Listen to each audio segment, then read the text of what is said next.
I'm Miriam Webber. I'm a public service and politics reporter at the Canberra Times. I'm here with Mark Kenny, our political analyst, and we are in the budget lockup. Mark, what should we know about this budget? Well, it's a really interesting budget, I think, Miriam. It's perhaps crafted with an eye to an election. Now, everyone thinks the election's going to be next year, May next year, so a year from now.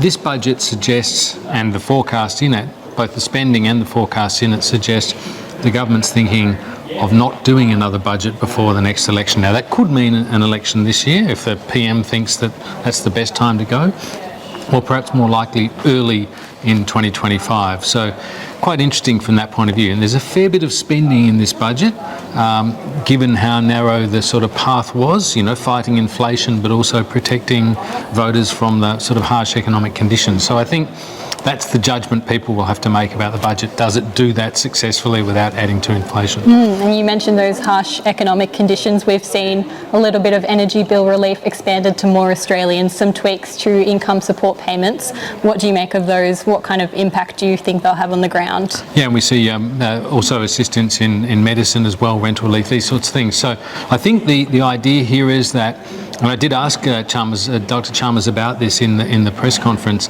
about whether he could have done more to fight inflation. And I think what he's saying is, look, people are really hurting out there. Vulnerable households are really feeling the pain of high interest rates, high energy rates, high food costs, insurance, everything's sort of going up. So I think all of these assistances that they've dialed in are about trying to reduce prices without adding to inflation. They think they've got the balance about right, where it doesn't create an inflation problem. The interesting thing is the government has this, the Treasury has this forecast of inflation coming back down into the RBA's target band of 2 to 3% at the end of this year. Now, if that happens, that's a very happy story for the government, but it's a bit of a punt too. We also did see some big increases to the APS, actually a lot bolder than we had expected.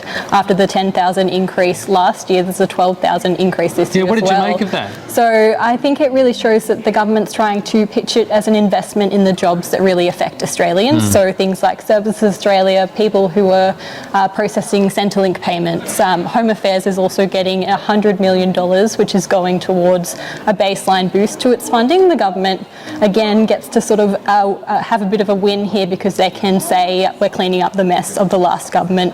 And so that's sort of the framing around the growth in the public service in this budget. Yeah, the last government had that whole catastrophe really around consultants, PwC and others who, got themselves in all kinds of trouble. And we found out that so much of what we thought was government activity was being farmed out to private companies and not always giving value for money. I think it's an understatement to make that point. So the government is very actively going about taking jobs that were in the consultant side and putting them back in permanent public service. And again, a little bit of a gamble if we are heading towards an earlier election, as you say, because the coalition will probably look at those jobs and consider whether they're wasteful, as it has done with the last increase.